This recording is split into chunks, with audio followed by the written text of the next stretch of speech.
Jai Hind, and a very, very warm welcome to everyone to this another part of our series, Shiksha Ka Naya Daur, Bachon Se Charcha. And it's such an immense pleasure to have Dr. Sumer Singh today with us.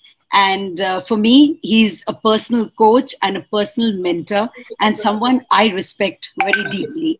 So just to read out a very brief profile of Sir. Dr. Sumer Bahadur Singh, who's the director of Education SALID. He's an alumnus of the Doon School and St. Stephen's College. He received an honorary doctorate of literature in education from the Montfort University in UK. He's a popular speaker on global citizenship and has been invited to Spain, Italy, Singapore, France, Czech Republic, China, USA, UK, Australia, just to name a few. Dr. Sumer Singh was the head of the Delhi College and director Delhi College Business School Indore for 14 years and Lawrence School Sanar for 7 years, and also served as founder director of the Asian School. He's keen on community service and has served as vice president of Sutra, an NGO with 40,000 women as members, and has been active as a trustee in the joint project of ICU2 between France and India. He is currently the advisor to FICCI Flow at Indore, the Indore chapter. A keen artist, he has had 4 one-man exhibitions in oil on canvas. He is committed to the broader picture of education and believes it is through opportunities provided in school and at home that a child develops to his full potential. He believes in life skills like public speaking and that every individual, if sensitized to the environment, human and natural, and given opportunities, will become a leader in his or her own field. I must tell you, sir, that you have been a great, what should I say, someone who's really been a mentor to the group.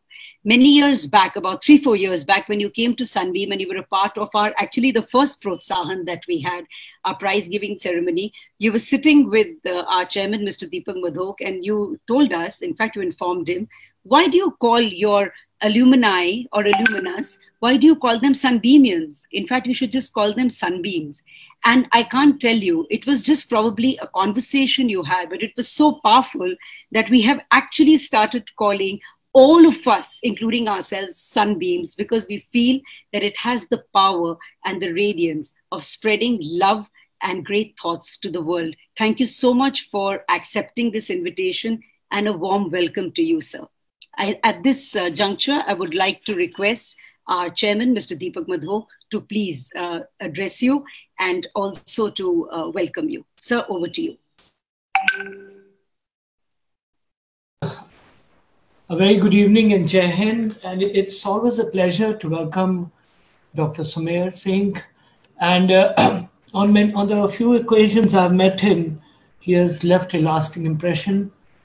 He's just the right mixture between a visionary educationist and a keen sports lover, plus a leader of people, and especially a great impression of young minds.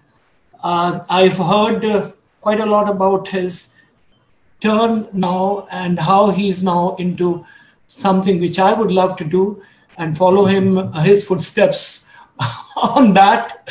And a warm welcome to you, sir. It's indeed a pleasure to have you with us. You know, we strike a chord with you. There's no doubt about it.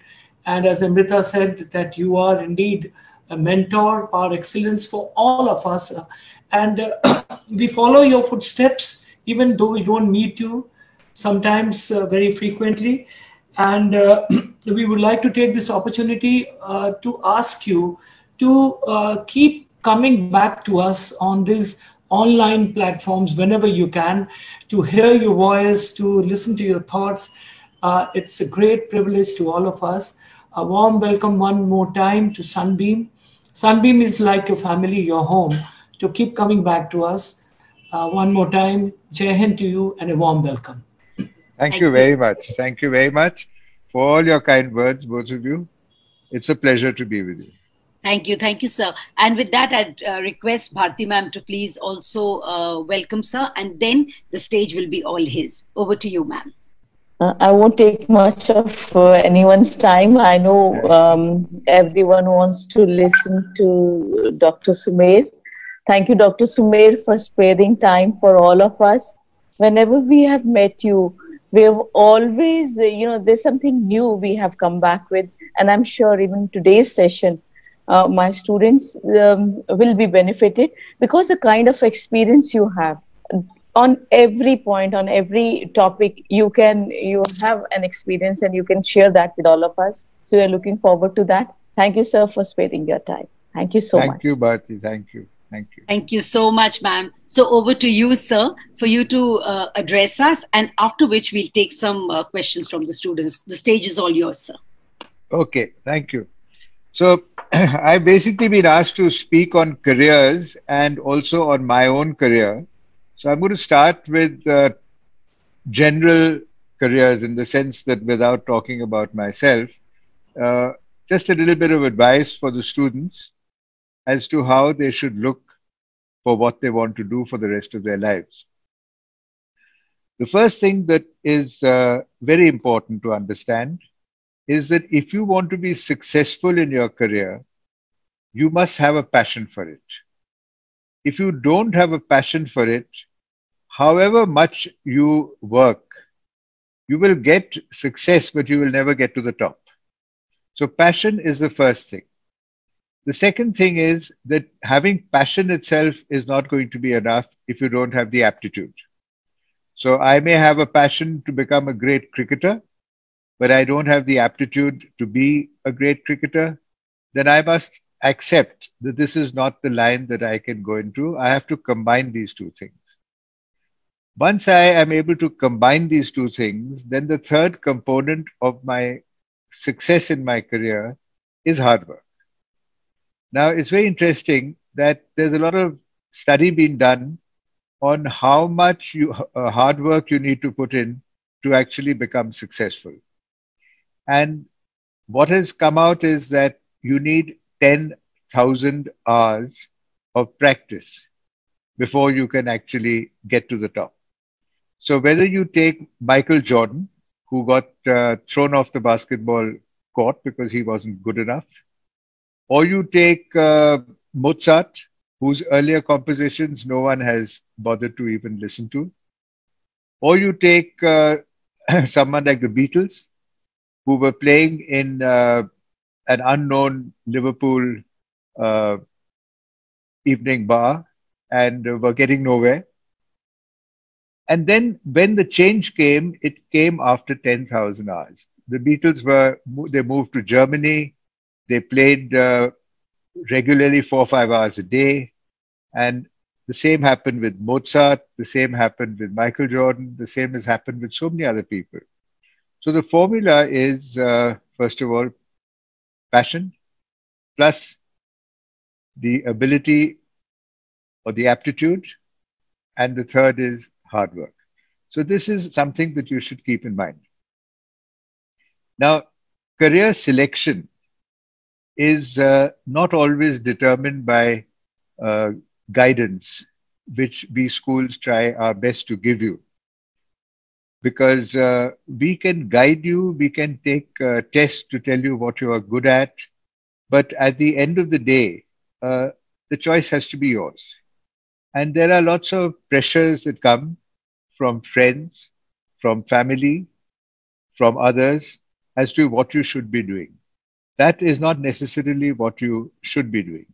If you are good in biology, it doesn't mean you are going to be a great doctor.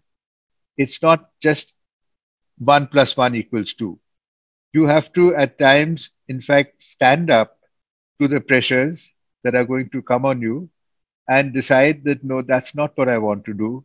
Because the people who are advising me, my parents and my aunts and uncles and friends, are not necessarily tomorrow's people.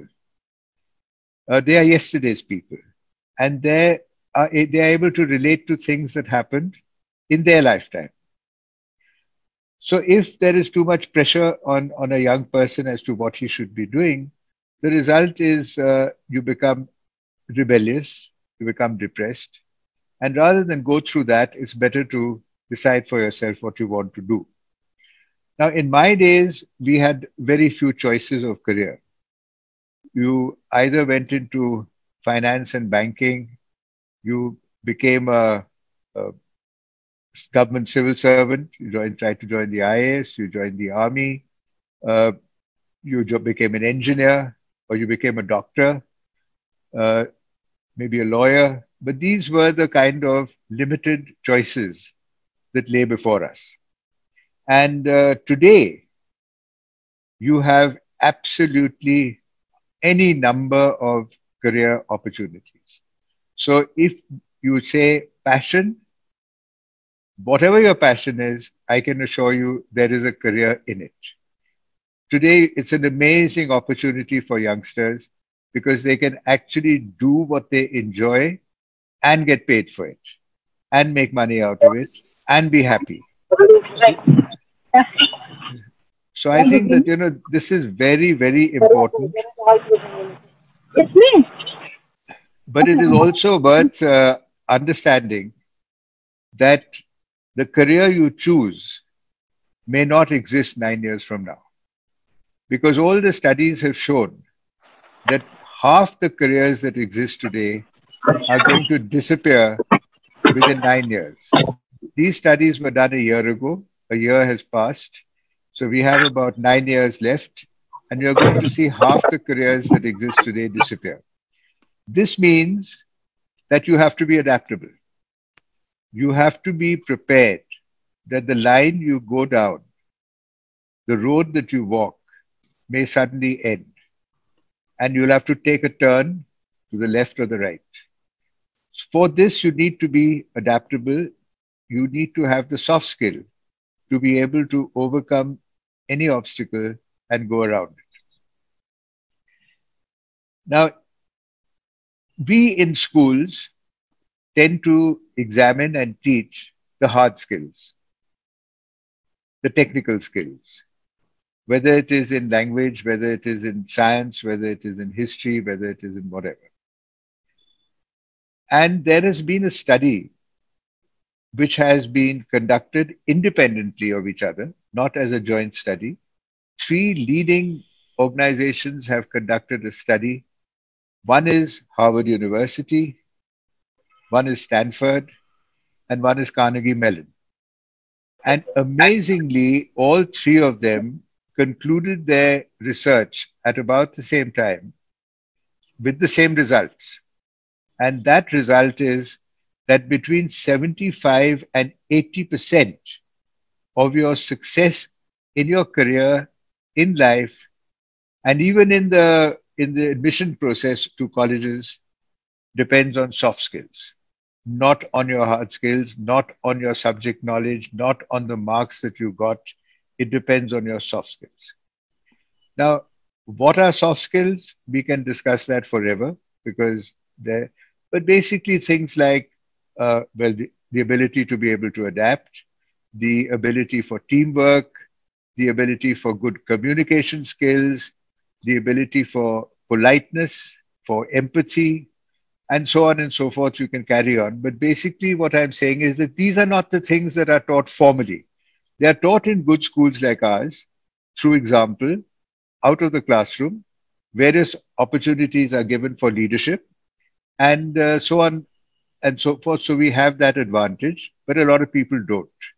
And we should be aware that the way we appear to people, the way we talk to them, the courteousness that we show, the expressions that we have on our faces when we talk to them, these are the things which are going to be vital in success in life. It sounds not so good from the point of view of academic accomplishment, but that is a fact. So even in college admissions, what I was talking to the admission directors of 40 different universities in America. This was a conference in Shanghai, and I was having a talk with them. I was a speaker. And they told me, they said that it has now become almost impossible to do admissions by marks because everybody has 98, 99, 95, 97. How do you decide which of the thousands of people who have got so many such high marks, which ones need to be taken in? So they are quite clearly looking for soft skills. They're looking for soft skills even without meeting you. They're looking for soft skills by asking you what your interests are, to be able to give evidences as to what your interests are. And normally, they're looking for someone who's done service to the community, who has done something unusual, who has a passion for maybe mountaineering, whatever. But there has to be something beyond academics before they're going to pick you up. So keep that in mind, that whatever your personal passion is outside of academics, you need to develop that and you need to record it. Another very important aspect of our success in life is going to be happiness. And gradually the world is realizing that GDP calculations to decide how successful a country is faulty. It is much more important to see how happy the people are. And therefore, Bhutan is the envy of the world because the happiness quotient is very, very high there. It's not that the GDP is high. Now, how do you ensure that you have happiness? Of course, there are spiritual ways of doing it. The Buddha has spoken extensively on it, and so has every other religion. Again, I refer to a Harvard University study. They picked up a bunch of people, a very large number, and it was all men, and they have studied them for 80 years. They have gone into different professions, right from a president in America to blue-collar workers to all kinds of professions. And they have even interviewed their wives at a later stage. And what they found was that happiness is dependent on meaningful relationships. It is not dependent on how much you have or how much you have achieved in terms of position in society or in your organization. It is not dependent on anything as much as it is on meaningful relationships. Meaningful relationships normally start at school or at college, where you are friends with people because you are friends. There is no reason to be friends. There is no matlab to be had out of it. You're not looking for someone who can help you in your career or loan you some money or introduce you to influential people. You are just friends because you happen to like each other. That is the pure friendship. And then you have your family members. So between family and friends, if you can develop meaningful relations with even 5 or 6 people, and these relationships are going to last you through your life, that is going to give you not just happiness, it is going to give you good health, and it is going to prolong your life.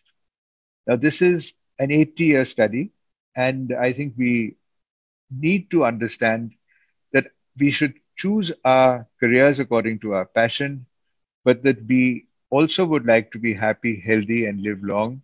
And that is why meaningful relationships are more important than chasing people who can do things for us. I would like to also advise youngsters that, you may sometimes choose a career and then find that you don't really like it.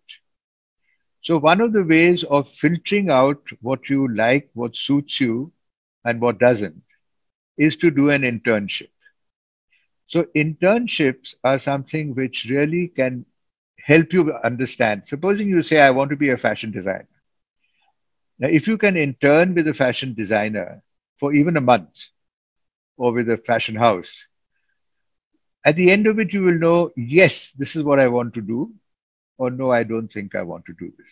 I'm going to try something else. So when you start into your career, it's better to have made your mistakes or your choices in advance. And you can do this best between class 10 and 11 and even after class 12. But this is an opportunity, if you get for internship in the area that you want to do it in, don't miss it. And it also will make a difference in college admissions because it will show that you already have a focused mind. Now, it doesn't mean that once you have chosen your career, you should stick to it. It doesn't mean that that's your lot for life. You may change your mind. Even in subjects, if you look at the students who are studying in the USA, the average change of subjects per student in colleges in America is 3. That means they have changed their subjects 3 times in the 4 years that they are in undergrad studies. It's perfectly okay because your interests change, your exposure changes. And then once you enter your career, again, there is no hard and fast rule that you have to stick to it. And I'm going to give you 2 examples of close friends of mine. So if you look at Pranoy Roy, who's a person who most people have seen on television, he went down the traditional paths of his batchmates. He went to the London School of Economics. He became an economist. He became advisor to the Prime Minister, economic advisor. And then one day he suddenly decided that economics was not interesting him. So he became a psephologist. Now, when he phoned me and said, I'm becoming a psephologist, I had no idea what a psephologist was. But then we started seeing him on TV with these election swings. You know, he was always giving a report on elections and how the swing is going to go this way or that way and how much of a swing is required for a party to be displaced. And he enjoyed it thoroughly. But then having got bitten by the television bug, his next decision was that he was going to go into media. So he said that I'm going to start a television.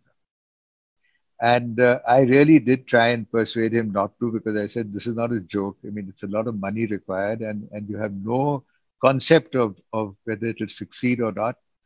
But his wife supported him strongly. And the result was that one day in Greater Kailash, W block, in a rented basement, there were my wife and I, there was Pranoy and his wife, there was Hannah, who's still with him as his secretary, and there was a former student of mine who is still with him in NDTV. There were just the 6 of us at the launch of NDTV.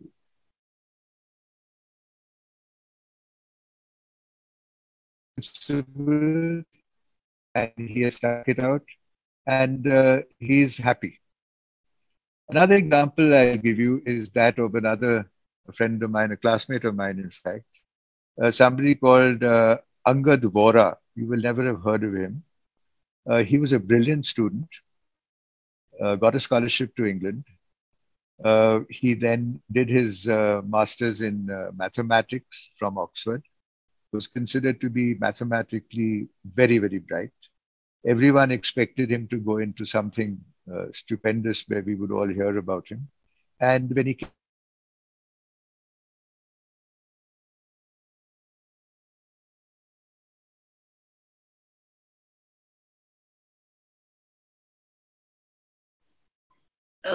have we lost him, Aditya? I think, Mom, there's a network glitch. I think there's a network glitch. He'll probably want to come in again. So we just... Yes, Must be a network glitch. Yes. Okay. Now you can hear me? Yes, Yes, sir. sir. Yes, sir. We can. Yeah.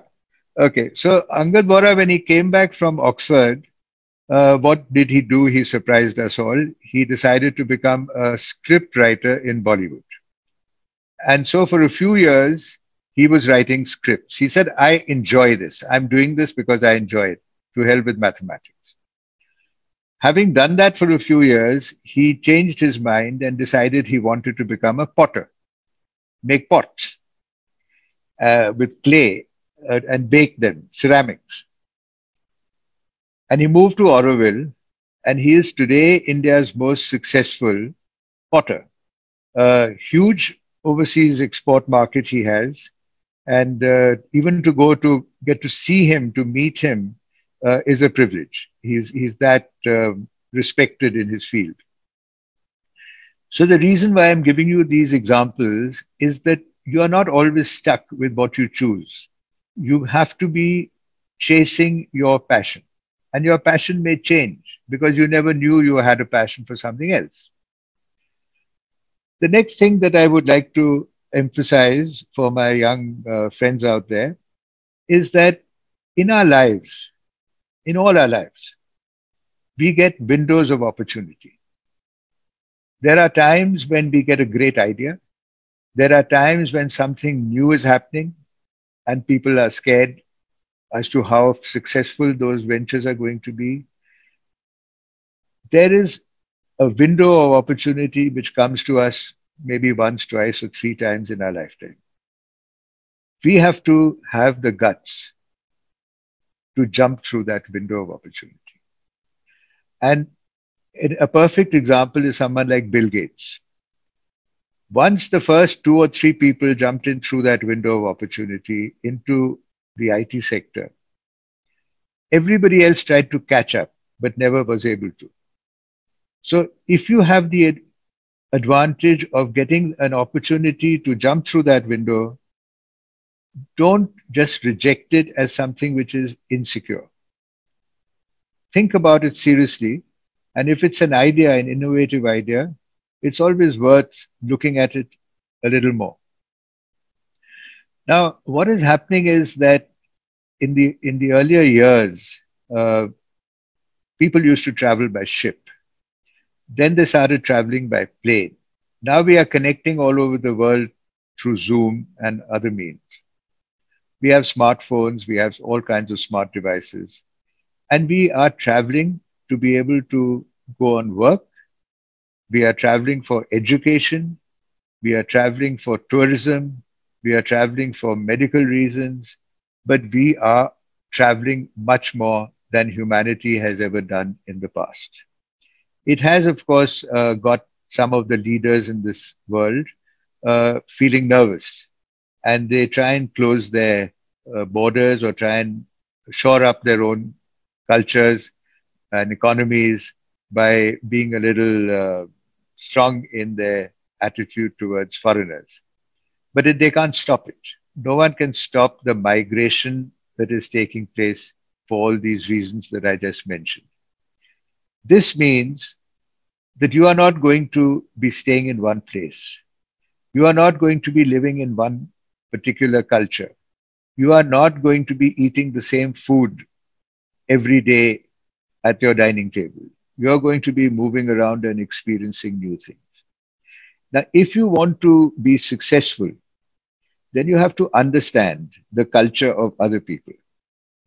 You cannot just expect that wherever you go in this world, you will remain with your own culture and reject the culture of everybody else. You have to try and understand and accept the differences that exist. I'm not saying you should change as a person.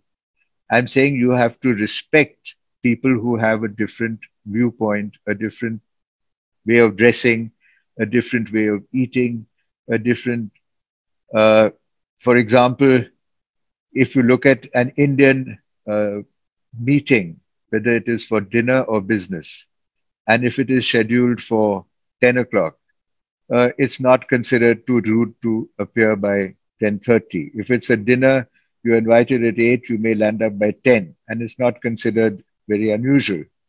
But if you go to a country like Japan, and you are even 5 minutes late, it is considered rude. And if you're more than 5 minutes late, you'll probably never be invited again. So these are cultural factors which we need to understand about each other. And this is important if we are going to actually become global citizens. The other thing to look at is that there are people who are looking for jobs, and there are those people who are creating jobs. So are you going to be a job creator, or are you going to be consuming the one job that is on offer to you? If no one is a job creator, people are going to run out of jobs very soon. So, you know, if you're going to a business school, for example, you get taught entrepreneurship, and you learn that if you have some passion for something which you want to do, people are there who will give you money, whether it is a bank or a hedge fund or whatever, and that you have the guts, you have the courage in yourself, whether it is to start a new school, whether it is to start a new factory, whatever it is. That is something which we should not ignore. That we owe it to society because of the education that we have received, that we have to do something to create more jobs. I'll tell you a very interesting incident that took place with me. I was at Jack Ma's house. Jack Ma is the owner and founder of Alibaba. And I was with him in China. And he told me, he said, I'm going to resign from all my companies and I'm going to set up what I've always wanted to do, and that is a business school. And I'm going to call it School for Entrepreneurs. And I want you to come and be a regular guest lecturer in my business school.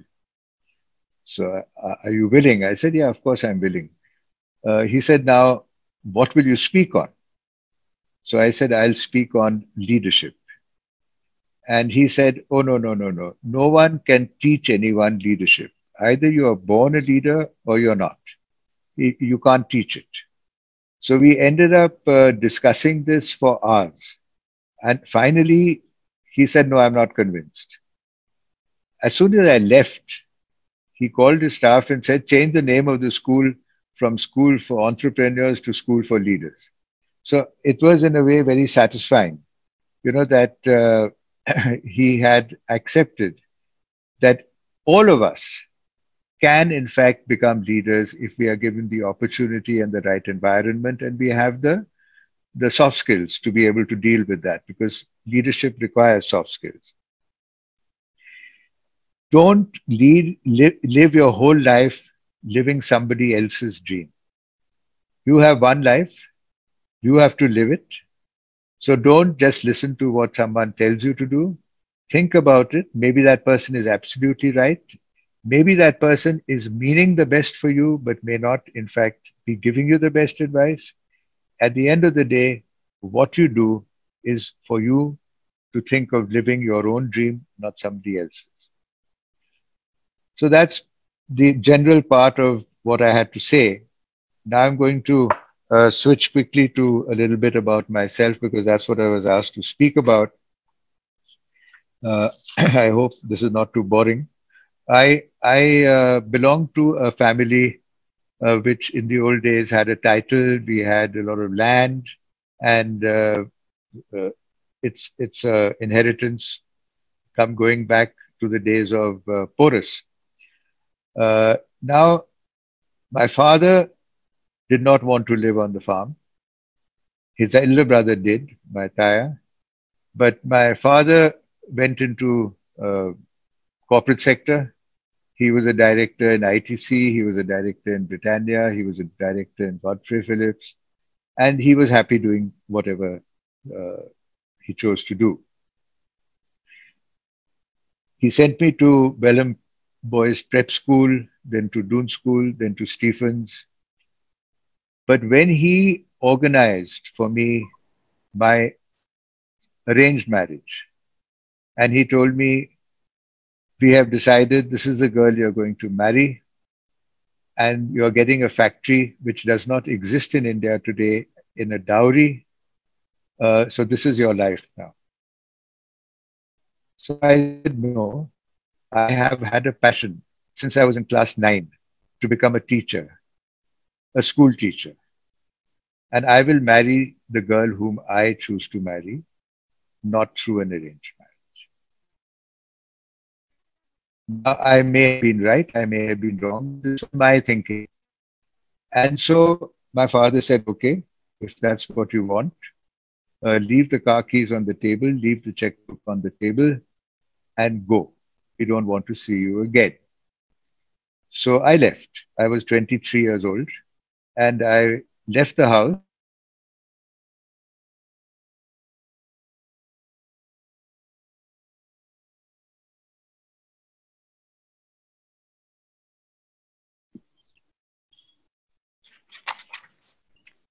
Yeah, so can you hear me now? Yes, sir. We can. Yeah. So I left the house, and then when I got a little distance from the house, I felt in my pocket and I realized I had 17 rupees in my pocket, and that's all that I had. And I was too proud to go and ask any of my friends to help me. I made my way gradually by hook and by crook to Calcutta looking for a job, because all the schools, including Doon School where I had studied, rejected my applications for as a teacher. And I asked my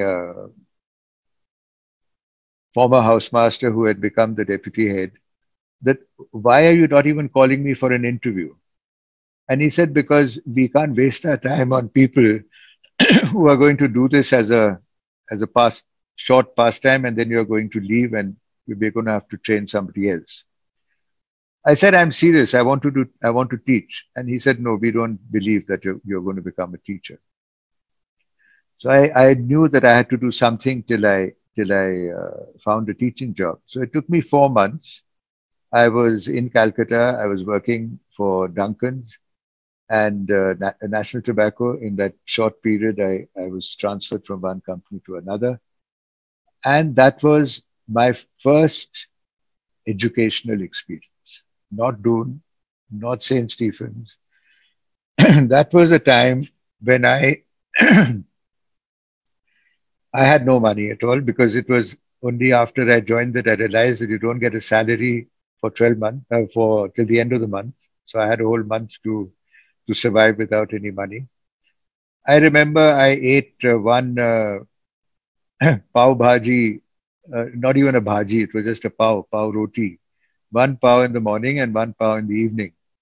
And it was at that time that I realized what people were. There were those who were so kind, who were so helpful. There were those who had been very nice to me and suddenly didn't have time because I was not doing well. I was a failure as far as they were concerned. And I began to understand a little bit about human nature. And I also began to understand how some people are really going out of the way to help the poor. So this kind of experience I had not had in the institutions where I had studied. So for me, this was a big learning experience. And then I got the opportunity. I went to Sanaa. I got a teaching job there, Lawrence School, Sanaa. And that was in 75. I worked there for a year and a half, very happy, got married during that period. And then my father's elder brother passed away. And he wanted me to take over. He'd always wanted me to take over his part of the inheritance. My father, of course, had disinherited me, but my taya was keen that I should join him. So I wasn't able to join him. He passed away. And then I realized that I had to do something because there was a Naxalite movement in this area in Punjab, and a lot of land, about 500 acres of land, had been grabbed. So I came here to try and sort it out. And for 1 year, I was living in the village. I got, I think, 3 attempted murder cases filed against me within the first 1 month. And I realized that they were trying to scare me off.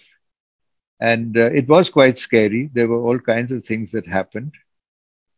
I went to a friend of my father's who had retired from the police. And I said, what do you suggest I do? And he said, do you have money? I said, no, I don't have money. He said, do you have political influence? I said, no, I don't have any political influence.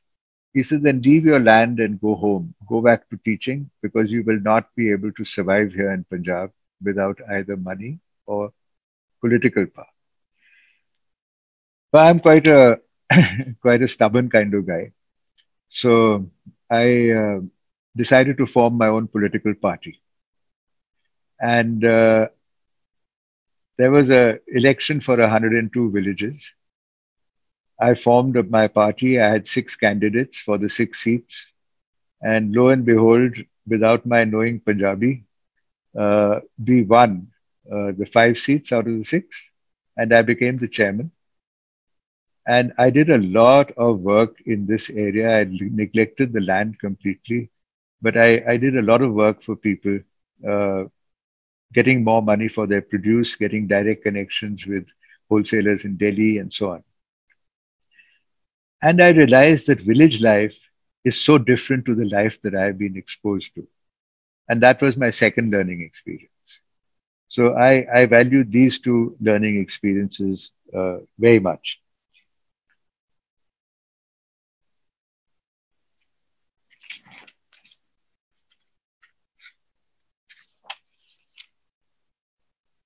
After I managed to get my 500 acres back, I realized that I had to go back to teaching.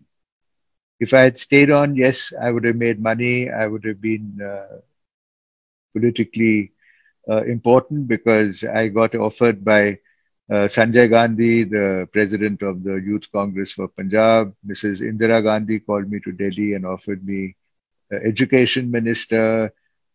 Mr. Prakash Singh Badal came to my house and said that you join us. And then he said, okay, if you don't want to join us, stand as an independent. We will make you education minister, because they knew that this was my passion, education. So I explained to them that my passion is not to be a minister. My passion is to be on a campus with students. That is what I wanted right from the day that I decided in class 9 to become a teacher, because I saw one of my teachers, he made a huge difference in our lives. And I wanted to be someone who made a difference in the lives of young people. So I joined Doon School as a teacher. By then they realized that I was serious, and there was a different headmaster. So I joined, and I started enjoying myself thoroughly teaching. My old headmaster, Mr. John Martin, he said that I can see that you are very, very serious about teaching. So I'm going to organize for you to go to different schools in the UK for exposure. So I ended up teaching in Gordonston in Scotland, in the UWC, in Wales, in St. Anne's, in the Lake District. I taught at Box Hill in Surrey. And that was another learning experience, because I realized that the students in Britain, the British students, were no longer the same people who had managed to colonize and control India. Something had broken there. They were just not the same caliber of people. And the foreigners who were living there were doing much better. And I know that I was working with some pretty important people, in the sense that I was teaching English in class 11 to Queen Elizabeth's son, to Lord Mountbatten's grandson, to the Duke of Kent's daughter, and so on. So it was not as though I was moving in a circle which was somewhere where I couldn't see what was happening. And after that exposure, I realized that our Indian teachers, our Indian students are much better and more hardworking and more intelligent and more enterprising. And so I realized that this is actually where the future is, where things are going to happen. I came back to Doon, and then I was offered advisorship to the Prime Minister. Again, I explained to Mr. Rajiv Gandhi that I don't want to be in Delhi. I want to be a teacher. And a couple of years later, this happened when I was 34.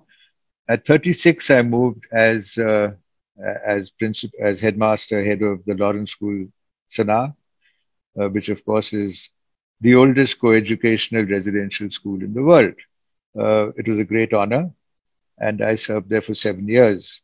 After which I became a consultant and set up a number of schools, including some schools which you may have heard of, like Pathways Girls School and Doon Girls and Sanskar Valley a little later.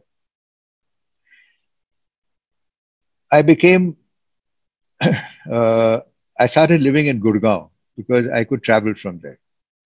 And then Mr. Badal came and met me, and he said, okay, now you come back to Punjab, become my advisor. I'll give you a free hand in education. You want the designation of minister, you take it. You want the designation of secretary, you take it.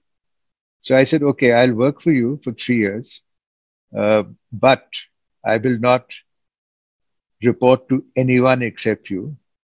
I will not take a salary. I will not take a house or a car or a driver or a telephone or anything. I will then be my own boss. And he agreed. So I said, okay, fine, we'll work something out. I started mapping the whole of Punjab's education school system and the kind of spread and how it was all getting linked to which politician wanted and had the power to get more schools and technical colleges and all into his area. And I started redrawing the map of education in Punjab. When I realized that there was no money in Punjab, there really was no money. Even the salaries of the government servants was being through overdraft from the Punjab National Bank. So I talked to Mr. Badal. I said, look, how am I going to do anything if I have no money? He said, well, I never told you I had money. I just told you you do what you want to do. Now you find the money. So I started the first education cess in India by charging 1 rupee on every bottle of whiskey, beer, liquor that was sold in Punjab. This was the first education cess in India, and we made a lot of money, collected a lot of money by way of the cess. And then I started a whole lot of schemes for education in Punjab. Once my 3 years were over, I went to Dehradun, where I helped set up the Asian school because my son was growing up and I wanted somewhere where I could choose the teachers, I could choose the curriculum, where he would benefit the most. And then I realized that he needed something more. He needed a bigger campus. He needed more exposure. And so I moved as the head of the Daily College in Indore. And I was there for 14 years as the head of the school and as the head of the business school. I became, after that, a consultant. I set up Education Salad. I got onto the boards of various schools. I became a mentor to many individuals. I started delivering talks and attending workshops and getting onto think tanks and so on. And I enjoyed it. I enjoyed the travel. I enjoyed meeting new people. I enjoyed upgrading schools, especially old schools, which needed to be modernized. And through this period, I became an executive director and advisor to the King of Greece in the Round Square. I was on the board. I was also on the board of Global Connections. I was on the board of AFS. I am on the board of World Leading Schools Association, which is Amsterdam based. I was in the G20, which is USA based, and Indian Public Schools Conference. I was elected as the chairman, and so it was a lot of things happening, which took up a lot of time. but gave a lot of satisfaction because I was sharing my experiences and my whatever I had learned with people who were interested to know. After my stint in Indore, and after getting into this, I realized I didn't need to live in Indore now. I could live anywhere and carry on with this work. So I moved back to my Taya's land, and that's where I am now. But being someone who's very stubborn, I think, and very, I'd like to innovate. So I have been here now for a year and a year, not even a year and a half. I have planted on my land so far 2,500 timber trees, teak and poplar for social forestry. I planted 2,000 different fruit trees, and there are a whole variety of fruits. So horticulture is now my new passion. I know nothing about it. I'm learning it. I'm learning it from Google. I have nobody here who can help me with my pruning of my trees or anything. But I decided to grow apples. Amongst all the other fruits I'm doing, I decided I'd do some apple trees.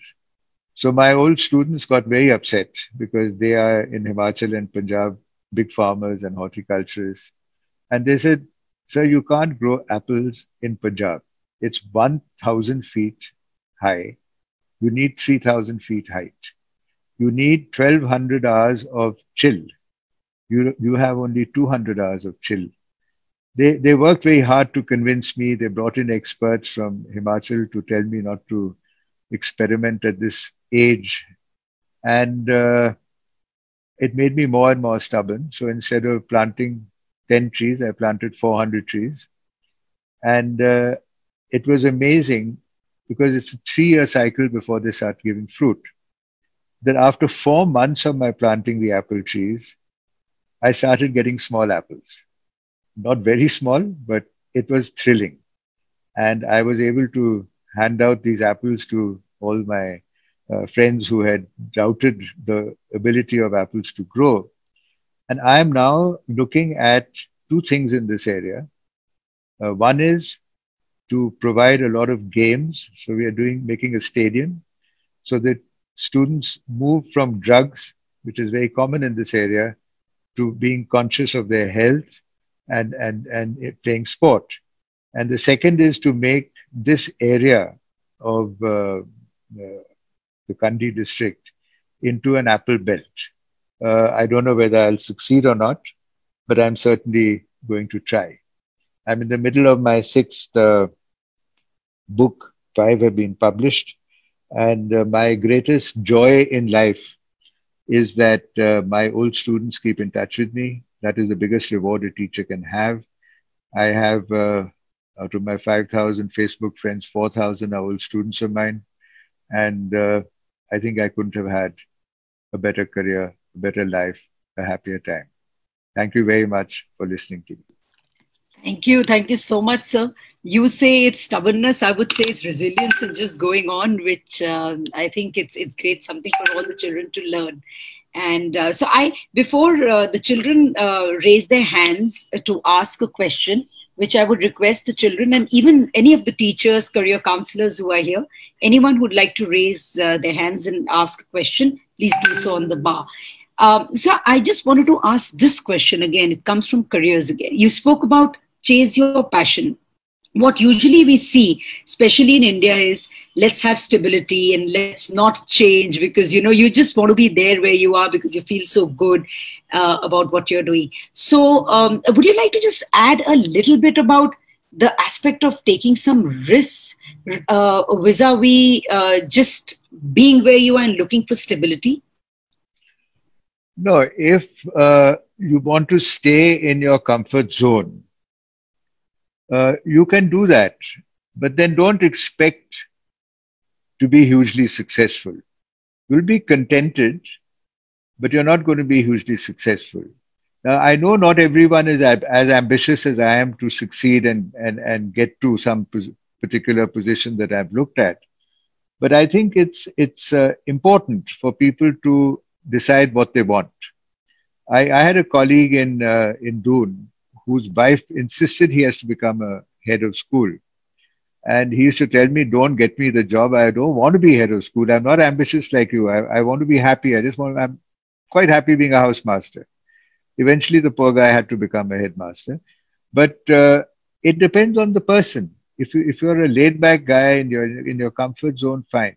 But if you want to make a difference, if you want to be somebody, if you want to actually influence people, if you want to be in a position where you can mentor people, because eventually it's when you get to a stage where you can help other people, mentor other people. That's when you really feel that you have been recognized for who you are. Well said, sir. Thank you. Ayushi, she's a student of Sunbeam Varuna. Over to you, Ayushi, for your question.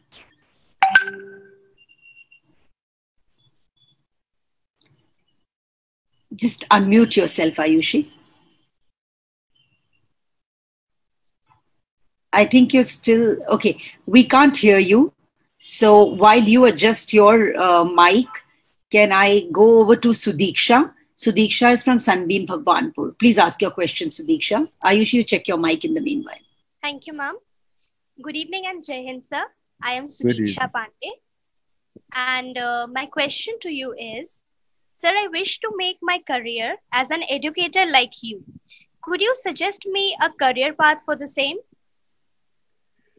I actually did my MA and B.Ed after I became a teacher. Today you can't. You have to plan it very carefully. So first you have to decide what age group you want to teach, what subject you want to teach, because there are three different, there's B.Ed and there's the, pre-primary and the middle level teaching courses. You'll have to do one of those. So that means you have to decide which age you want to teach. And if you are wanting to teach the seniors, then what subject is going to be very important. Once you've done that, look for opportunities to teach in a school like your school, a school where you'll get an opportunity to grow, to learn, not a school where you are told every minute as to what to do. So I think once you get into that, you'll get a good idea as to who you can use as a mentor. And once you have a mentor, like I had Mr. John Martin, it makes a huge difference. Thank you, sir. Thank you so much. Thank you, sir. Ayushi, have you managed to get your mic together? Is it fine? Please speak.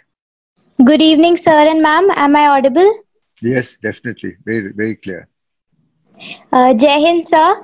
My question to you is that what according to you is an ideal school environment and how could we enhance it?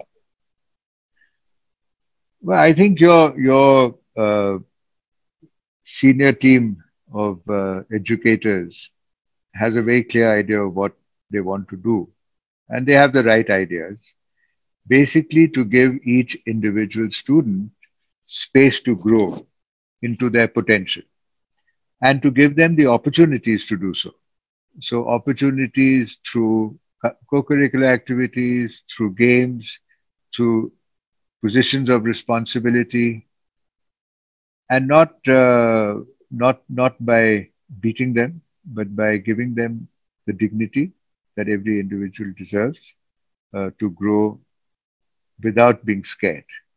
So I think that's happening in your school, in all your schools. Thank you. Thank you, sir. So we have Ankesh. Ankesh, you're from Sunbeam Lehertara. Your question, Ankesh. Am I audible, ma'am? Yes. Yes. Good evening and Jai Hind, everyone. So, sir, my question is, while choosing career, if we will have to choose between money and our passion, then what should we do at that time? Choose between money and passion. Why does it have to be a choice between money and passion? Your passion might lead you to more money. See, passion, when I say passion, I'm saying that every single person's passion in this age of yours can be turned into a lucrative and successful career. If you are interested in music, there are any number of opportunities, whether it is sound engineer, whether it is through, even if you're not a player, even if you're not playing music, there are a whole lot of people involved. If you're interested in designing, if you're interested in, you can keep shifting within that area. There's money in everything. Please tell me which career you have a passion for where there is no money. There's no such career. Right. Okay, sir. So over to Pari. So she is a class 8th student from Sunbeam School, Annapurna. Over to you, Pari. Am I audible, sir? Yes. Thank you, sir, for giving an opportunity to ask question.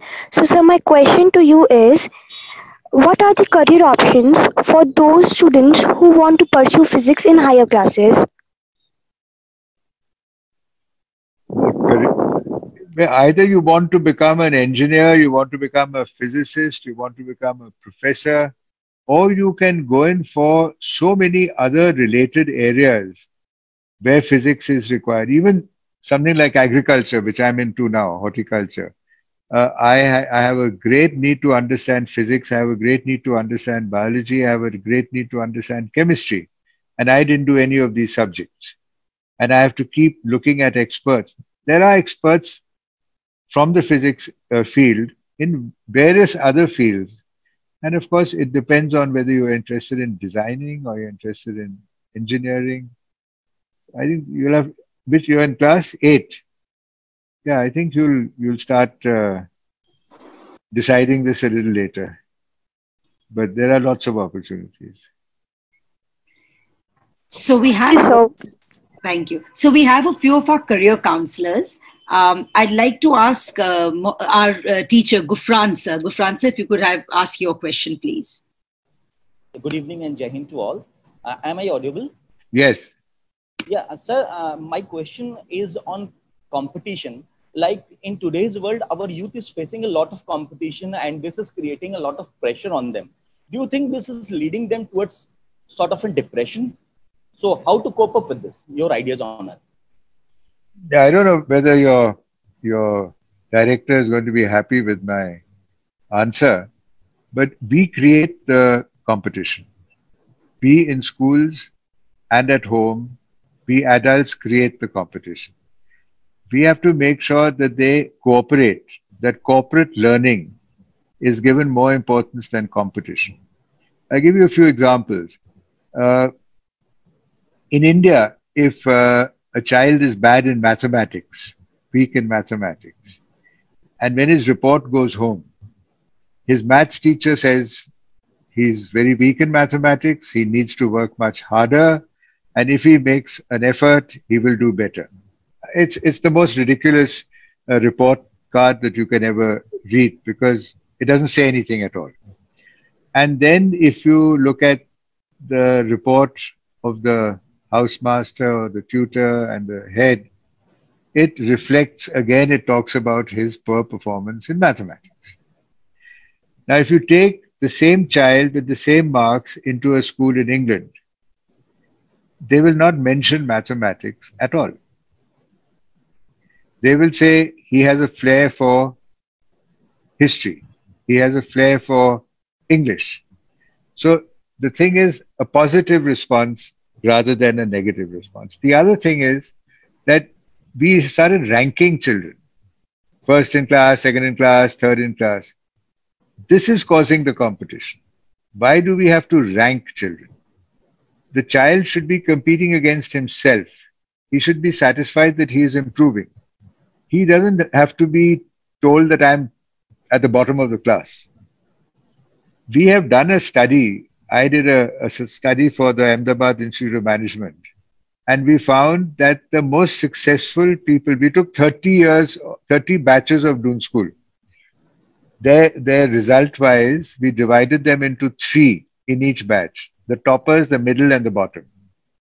And we found that in a very large number of cases, predominantly, the middle level students were the most successful.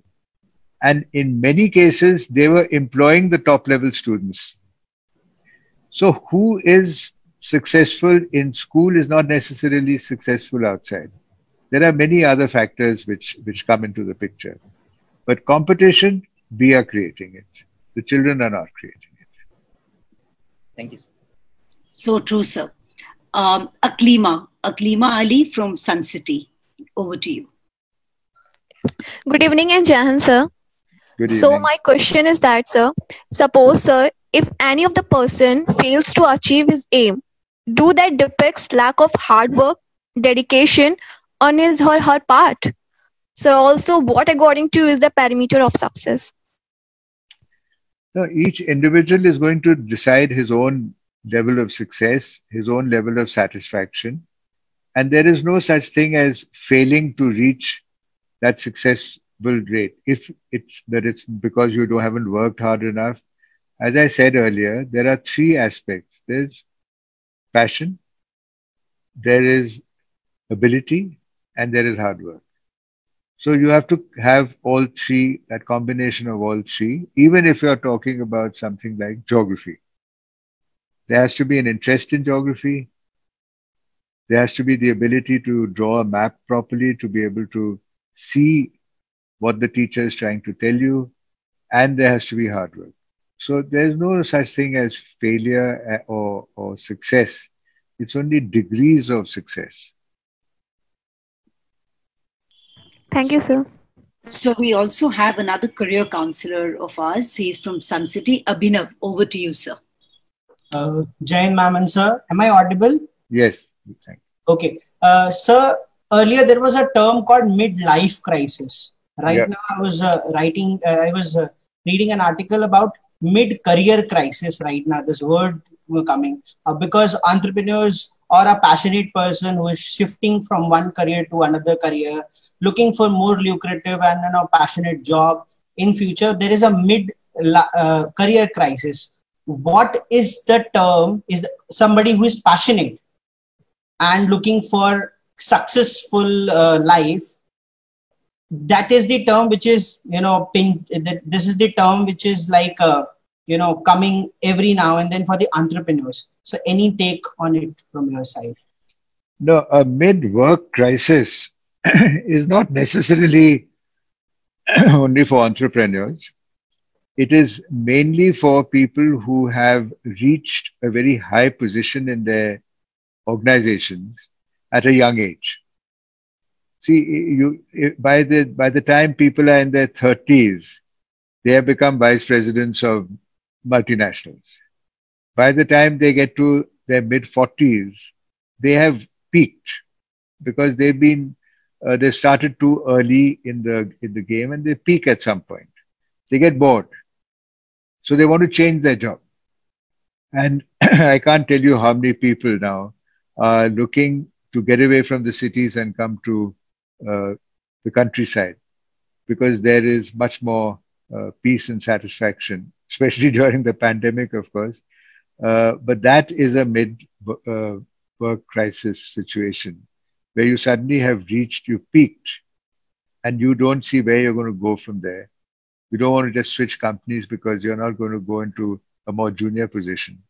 So it's better to exit altogether and go into something totally different. Thank you, sir. Thank you. So we have Pranjali from Sunbeam Lehertara. Over to you, Pranjali. Sir, am I audible? Yes, but I can't see you. Why?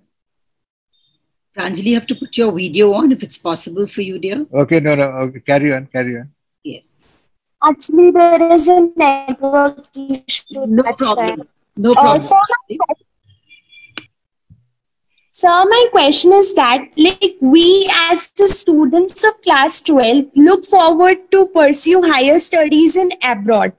But the COVID-19 pandemic situation has shaken the world. So do you really think that the system of abroad studies is going to be affected, and how?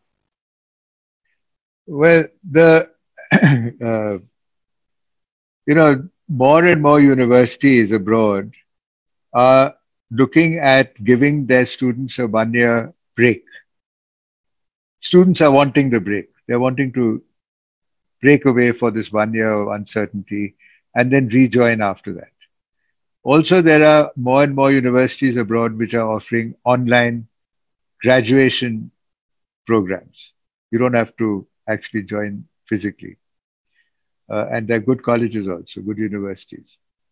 So the result is that they are running short of students.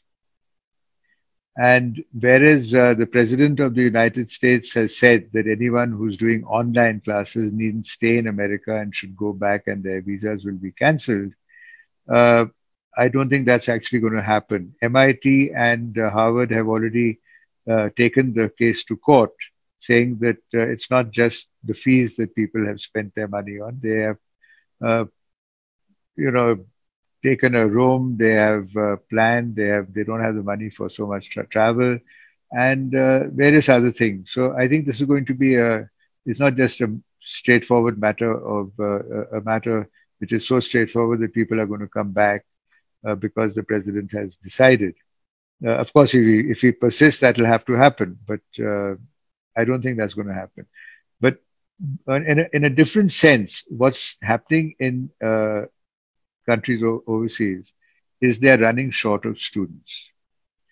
So I would say that in fact, anyone from India would stand a better chance of getting admission overseas, especially since the people who go abroad the most to study, the Chinese, are right now going to be a little hesitant to go abroad because they're not in very good flavor. So I don't see any impact unless your parents decide it's not wise for you to go. That's another matter. Thank you, sir. Sorry, can we take 2-3 questions more, sir? Yeah, sure. Okay. So Akanksha Singh, class 11 student from Bhagwanpur. Good evening, sir. And my question is, sir, do you think that stream in class 11th and 12th matters so far as success is concerned?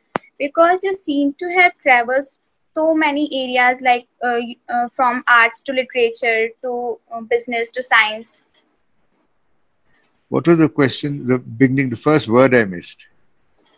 Sir, do you think that stream in class 11th and 12th matters? Streaming. Yes. Yeah. See, that is the system. We can't help that. In India, we still haven't got many schools who are able to offer cross-stream combinations. There is no law against taking subjects from different streams, but the way things are at the moment, streaming is there. Now, as far as humanities is concerned, it was considered to be not a good stream. I mean, when I was in school at Doon, they would not give me humanities because they said clever students have to do science, those who are not so good will do commerce, and those who are useless will do humanities. So I said, I want to do humanities. And my father had to come all the way from Chennai to Dehradun to convince him that this guy is very stubborn, let him do what he wants to do. And I enjoyed my humanities, but they said on the condition that you also do more subjects. So I ended up doing 8 subjects. And I topped India in humanities. It depends what today the situation is. Humanities is the most popular stream because humanities is going to give you an opening in everything except for Indian Forest Service, in maybe architecture, in engineering, in medical, in NDA. So if you're not interested in these and you're interested in something else, then humanities is actually the best stream to go for. Right. Thank you, sir. Right.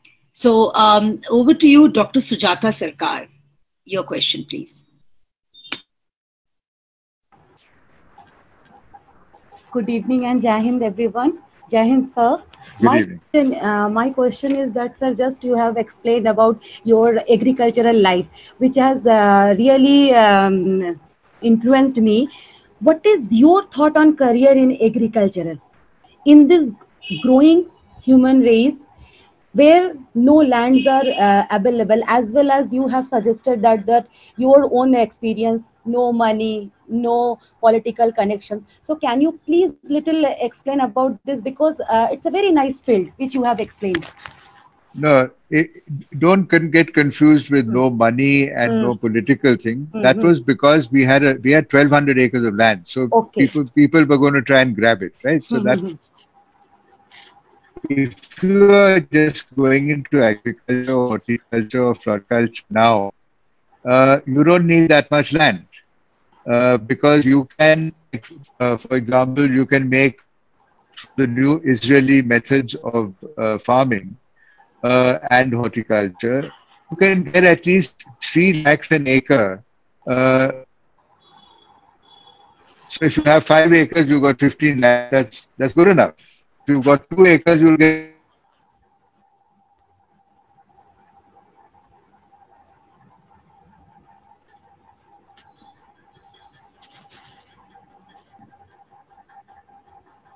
I think we lost Sir for 2 minutes. We'll just wait. I'm sure he'll come back. Yeah, I'm back.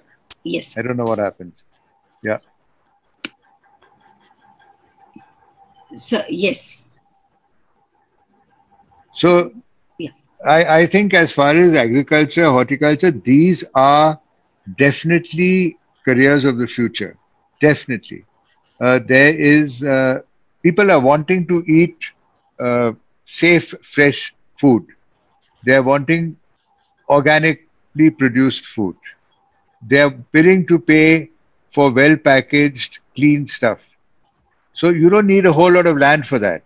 What you need is a little bit of land and to be able to market your produce.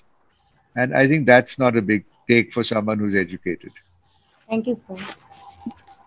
Thank you. For those of you who've asked a question, please lower your hand. Otherwise, it's a little confusing. So can we go over to Shirshi Yadav from Bhagwanpur, please? Class 11 student again.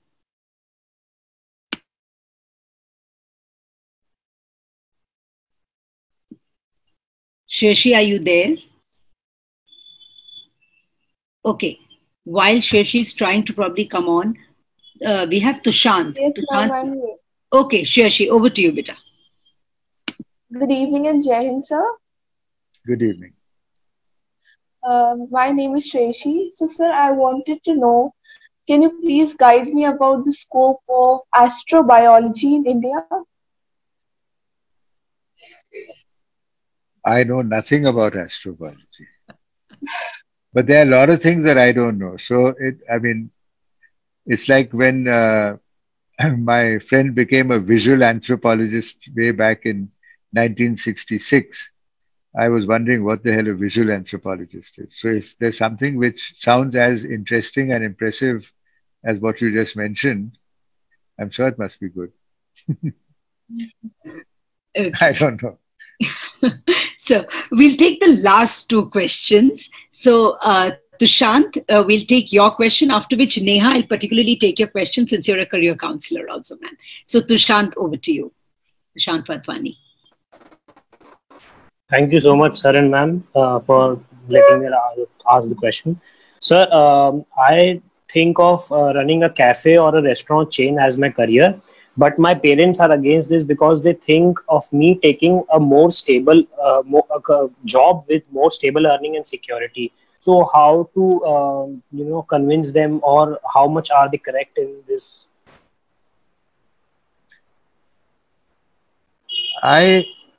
I don't want to cause conflict between you and your parents. You have to bring them on board. If you really want to do that, convince them. Convince them that give me 2 years, and after that, if I am not able to deliver, then you tell me what to do. But try and convince them, because if you break away from them, it's not a nice thing. I can tell you, I've had personal experience. But if you do something which they're telling you to do, which you don't want to do, then you'll be doing that for the rest of your life. So I think you have to sit with them and talk to them. I think that's very Thank you, sound. sir. Neha, ma'am, we'll take that as the last question. Neha Tripathi, ma'am. Jai Hind, sir. I'm sorry I have to switch off my video because there's a lot of network trouble in my area. I hope I'm audible, sir. Yes, sure. Yeah, tell me. Just wanted to ask you, sir, since everybody is asking about various career options, I myself am an educator, and I also dream of becoming a well-known educator like Deepak sir or maybe like you. Sir, I would and there are students also listening to you, so I just wanted you to throw some light on sharing a career path for a successful educator like you. What should be an ideal career path for becoming a successful educator? You need to love children. That's the first thing. If you love children, and if you are not so bright, or if you are not even so getting such high marks, but there is a subject which you can handle, that's enough for you to be a successful educator. Sir, the thing is that in our society today, and I'm an example the way my father thought about it. In our society, nobody wants to become a teacher. Yes, sure. Professor in a college seems to have a different connotation, but a teacher in a school is mostly people who have failed to get a job elsewhere. We did a survey and we found in the Doon School in Sanaa, there were hardly anybody who had joined because they wanted to be teachers. Some had wanted to join the civil services, some had looked for company jobs, they had not got it, they kept studying, they got their masters and they came into teaching. So if teaching is not your first choice, then it's like you've already lost half the battle. You have to have a passion for students, for children. And if you are educated from a good school, the sky is the limit.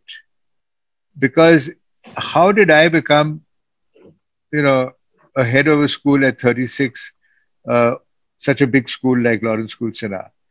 Because very few people have gone in for this profession. If there are people who actually go in for this profession from schools like yours, they will be so successful in life. They will climb so high, so fast, because there's no competition. Every time there is, I have just been on the selection committee in the last, a month, for Doon School head, then for PPS Nava head. Do you realize how difficult it is to find a head today? There are people who apply who can't speak properly, who have no love for children, who have no understanding of the issues involved. It's very frustrating. So if someone from a school like yours decides to go in for education, they will do so well. They'll be so happy. And it's a very rewarding career. I would recommend it very, very strongly, because the kind of love that you get back from your old students is something which nobody can have in any other profession. Thank you so much. Thank you so much, sir. Thank you. I think that was very sound advice, and more than that, I think we've had a very, very enriching, very nice session. It was lovely to know about your career. We've known each other for so many years, but it's the first time that I've really, heard of your career path and the way things have gone. Thank you so much for sharing that wholeheartedly. So, Harsh, would you like to say a hello to sir? Yeah, where is he? I was wondering where he is. He's there. I just had a word with him. I'm here, sir. I kept my my video off because the network was unstable. I thought maybe I should use less bandwidth. Okay. So I'll see you in what, 2 hours? 2 hours, okay. That's normally the time I come to your house. Thank you so much, sir, for being with us and sharing your journey. In fact, that story of you when you were 23 and you ran off to Calcutta, it was the best part of the whole experience. And I think that all of us need to, sometimes break free. And, it's something which you would not tell anyone, but it's something that we all need to at some point. Everyone has to go through their own journey and make their own choices. And what I took away from today's presentation was that you stuck to your guns. Whatever you wanted to do and you were passionate about teaching, you said, I'm going to do this. And it's just an amazing experience to just listen to you and to see how one person can succeed by being, persistent in whatever they want to do. So that's the lesson which I think all of us took away, that you just have to persist. It's not about, you can make money almost out of any profession. You don't have to sacrifice money for passion. But whatever you are passionate about, you can make money from it, provided that you are committed to that which you are doing. So thank you so much, sir, for very true. Very true. I think you should be giving this talk. Very true. Yeah, I think I took the gist from your entire webinar today. So Harsh is just wondering whether he should go back to the age of 23 and run away. We won't let you do that. Yes. So anybody can run away even at the age of 69 also. Now, Deepak. We are all running away and coming to you. Yeah, I was just wondering about running away and going back to the farm and being there with you. Living off the land, they say. Well, we are open. We are COVID-free. You are most welcome. Thank you. Any last words from you, Pratima? You can also say hello and bye-bye. Good evening, Sumer sir. It's been an great experience listening to you.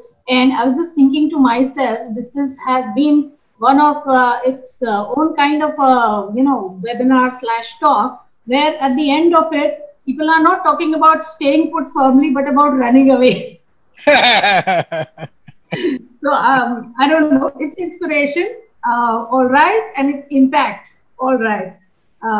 For me, I think the most fantastic moment was when you said so emphatically, humanities will give you an opening to almost everything. So, rah for that, because so much of talk of, I want my child to take science and of course not humanities, anything but humanities. So the humanities person in me was like really invigorated after hearing this.